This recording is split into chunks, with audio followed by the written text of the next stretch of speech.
దేవుని యొక్క పరిశుద్ధమైన నామమునకు మహిమ కలుగునుగాక. ఈ వాక్యమును వినిచుండిన ప్రియమైన వారందరికీ నా స్తోత్రములు తెలియజేయుచున్నాను. ఈరోజు వేకువ మన్నా యొక్క ముఖ్య అంశము, నీవు సారము కలిగిన ఉప్పుగా మార్చబడుము. దీని ధ్యానార్థమై మనము మత్తయి సువార్త 5వ అధ్యాయము 13వ వచనము వైపు మన పరిశుద్ధ గ్రంథమును త్రిప్పెదముగాక. మీరు లోకమునకు ఉప్పై ఉన్నారు. ఉప్పు నిస్సారమైతే అది దేని వలన సారము పొందును? అది బయట పారవేయబడి మనుషుల చేత త్రొక్కబడుటకే కాని మరి దేనికిని పనికిరాదు అని చదువుచున్నాము. క్రీస్తునందు ప్రియమైన వారలారా, మనం ఇది వరకు అనుదిన మన్నాయందు లోకమునకు ఉప్పై ఉన్నాము అని నేర్చుకొని ఉన్నాము. నేటి దినమున మనము సారము కలిగిన ఉప్పు వలె ఏ విధముగా ఉండగలము అనున్నది నేర్చుకొనిదము. ప్రభువైన యేసు ఆయన యొక్క శిష్యులకు ఏ విధముగా సారము కలిగిన ఉప్పుగా ఉండి ఉన్నారో అదే విధముగా మనలను కూడా సారము లేని కుళ్ళిపోవునటువంటి లోకములకు సారము కలిగిన ఉప్పుగా మారవలెనని వాంఛించుచున్నారు. ఉప్పును గమనించినట్లయితే అది రుచికి మాత్రమే కాక ఆహార పదార్థములు పాడవకుండా ఉండుటకు గాను సంరక్షించునదిగా ఉపయోగపడును. అదే విధముగా మనమును లోకములో నశించిపోవుచున్న జనులను రక్షించవలెను. దారి తప్పిపోయిన మనుషులకు దేవుని సువార్త అందించి వారిని బాగు చేయవలెను. ఇది బహు ఆసక్తితో చేయవలసిన కార్యమై ఉన్నది. అయితే ఇది నాకు సంబంధించిన పని కాదు, సంఘ కాపరులది మాత్రమే అని తలంచకూడదు. ఇతరులను బాధ్యులుగా చేయుట కంటే ముందుగా ఈ కార్యము చేయుటకు మనలను మనము ఏర్పరచుకొనవలెను. కానీ దానికి బదులుగా దేవుని వాక్యము నశించిపోయే జనులకు అందించగలిగే అవకాశం ఉన్నప్పటికీ మనమే సారము లేని ఉప్పుగా కొన్నిసార్లు మారుచున్నాము. అంత మాత్రమే కాక సారము లేకపోవుటను బట్టి దేవుని వాక్యమును, ఆయన యొక్క ఆత్మ నడిపింపును కాలి క్రింద త్రొక్కుచున్నాము. ప్రియమైన దేవుని జనమా, నేటి దినములలో సంఘము వాక్య శక్తి కంటే లోక ఆకర్షణకును, ఆత్మీయత కంటే నేరారోపణ చేయుటలోను, నిత్య రాజ్యమును గూర్చిన సంగతుల కంటే లోక డంబమునకు ప్రాముఖ్యతను ఇచ్చుచున్నారు. సంఘమునకు పరిశుద్ధాత్మను రగిలించగలిగే జ్వాల కావలను కాని ఎలక్ట్రానిక్స్ పరికరములు కావు. అత్యాధునిక సదుపాయములు కాదు కాని దేవుని యొక్క సన్నిధి కావలేను. దేవుని వాక్య ఖడ్గము బహుగా వాడబడి ఆకర్షించబడి లోకము నుండి నశించిపోవు జనులను విడిపించవలెను. దీని కొరకై మనము ఉపవాసముండి తండ్రిని వేడుకొనుచు పెంతెకోస్తు దినమున ఏ విధముగా అందరిపై అగ్ని అభిషేకము కుమ్మరించబడి అగ్ని జ్వాలలుగా మార్చబడెనో అదే విధముగా విశ్వాసము ద్వారా సమస్త జనులు మార్చబడవలెనని ప్రార్థించవలెను. మనము హోషేయ పుస్తకము 6వ అధ్యాయము 1వ వచనమును గమనించినట్లయితే, మనము యెహోవా యొద్దకు మరలుదము రండి, ఆయన మనలను చీల్చివేసెను, ఆయనే మనలను స్వస్థపరచును, ఆయన మనలను కొట్టెను, ఆయనే మనలను బాగు చేయును అని చదువుచున్నాము. ప్రియులారా, ప్రభువు లోకమునకు తీర్పు తీర్చుటకు ముందుగా సంఘమునకు తీర్పు తీర్చునని జ్ఞాపకం ఉంచుకొనుము. మనము పేతురు రాసిన మొదటి పత్రిక 4వ అధ్యాయము 17వ వచనమును గమనించినట్లయితే, తీర్పు దేవుని ఇంటి యొద్ద ఆరంభమగు కాలము వచ్చి ఉన్నది. అది మన యొద్దనే ఆరంభమైతే దేవుని సువార్తకు అవిధేయులైన వారి గతి ఏమవును అని చదువుచున్నాము. అటువంటి తీర్పు నుండి మనలను మనము కాపాడుకొనవలెను. జనులను బాగు చేయుటకు గాను దేవుని వాక్యమును ఇతరులకు బోధించి వారి కొరకై ప్రార్థించి మనవంతు పరిచర్యను ఈ లోకములో చేయబద్దులమై ఉన్నాము. సంఘమునకు వెళ్ళినప్పుడు నేను ఇతరులను మార్చుటకు ఎంత సారము కలిగిన ఉప్పుగా ఉండి ఉన్నాను అను విషయమునే ఆలోచించవలను గాని నేను ఇతరులను ఆకర్షించుటకు ఎంత అందముగా తయారవగలనని వాంఛించకూడదు. ప్రియమైన దేవుని బిడ్డ, నేడు నీ స్థితి ఏ విధముగా ఉండి ఉన్నది? సారము కలిగిన ఉప్పుగా ఇతరులకు ప్రయోజనపడుచున్నావా? లేదా సారము లేని ఉప్పుగా మారి న్యాయ విమర్శన దినమున దేవునిచే త్రొక్కబడుటకు ఎంపిక చేయబడి ఉన్నావా? నిర్ణయం నీదే. ప్రభువు మనందరినీ లోకమునకు రక్షణనిచ్చుటకు గాను సారము కలిగిన ఉప్పుగా మార్చుదురుగాక. ఆమేన్.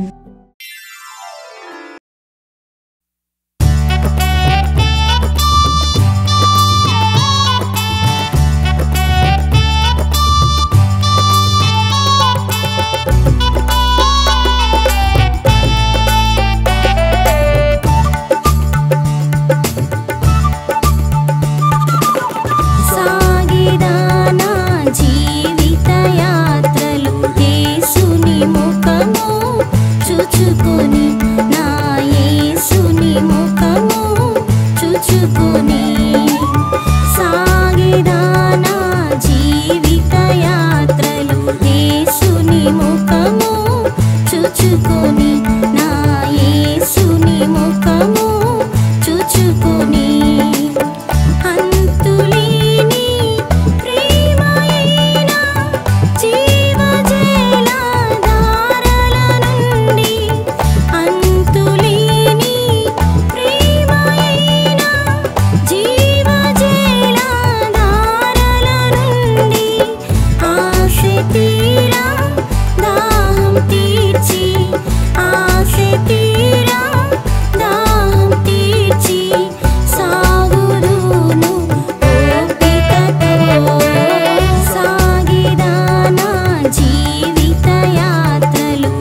లేని సాగర జీవిత యాత్రలో భయము కలగగా సర్వశక్తి నిండి ఉన్న నీదు దక్షిణ బాహువునందు సర్వశక్తి నిండి ఉన్న నీదు దక్షిణ బాహువునందు సంశయము లేక నన్ను సంశయము లేక నన్ను నీకు సమర్పించుకునేదా సాగిదా నా జీవిత యాత్రలు యేసుని ముఖము చూచుకొని నా యేసుని ముఖము చూచుకొని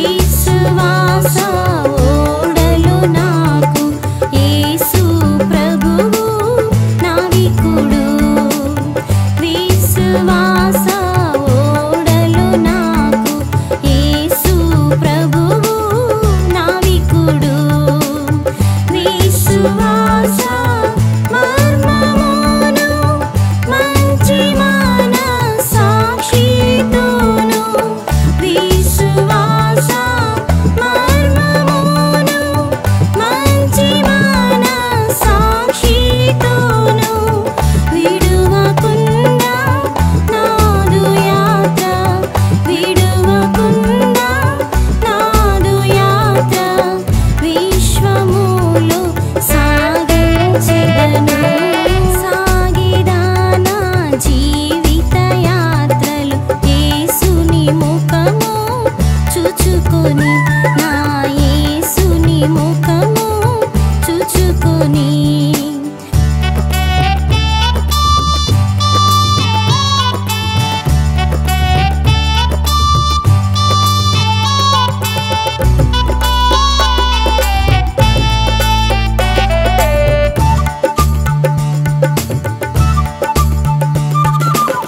నింద దూషణ శోధన బాధలు అలలు వలె తగులగా నింద దూషణ శోధన బాధలు అలలు వలె తగులగా సత్యవేద వాక్యమును సత్యమనుచు ఒప్పుకొని సత్యవేద వాక్యమును సత్యమనుచు ఒప్పుకొని నీతి దేవా కరుణేశున్ నీతి దేవా కరుణేశున్ పాదములను సేవించేదా సాగిదా నా జీవిత యాత్రలు యేసుని ముఖము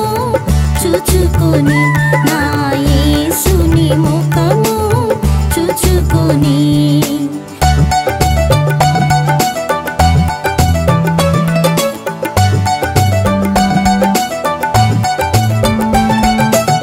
ఖైదు ఖడ్గా మరణ భీతి నాకు కలిగిన వేళలో ఖైదు ఖడ్గా మరణ భీతి నాకు కలిగిన వేళలో కరములెత్తి స్తోత్రం చేసి ఆరాయ నేను హర్షించెదను కరములెత్తి స్తోత్రం చేసి ఆరాయ నేను హర్షించెదను కరుణానాదం కనికరంబు కరుణానాదం కనికరంబు కరము నేను వేడుచునందును సాగిదా నా జీవిత యాత్రలు యేసుని ముఖము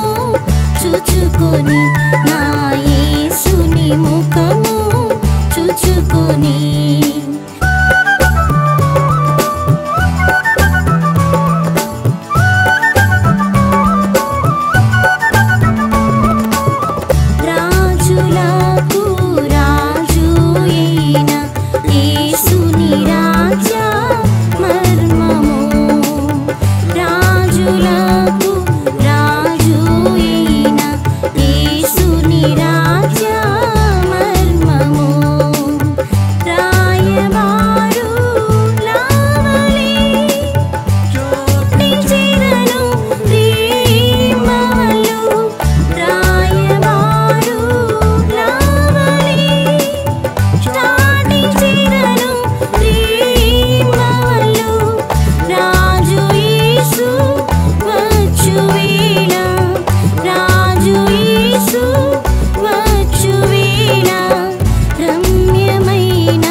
చూచుకొని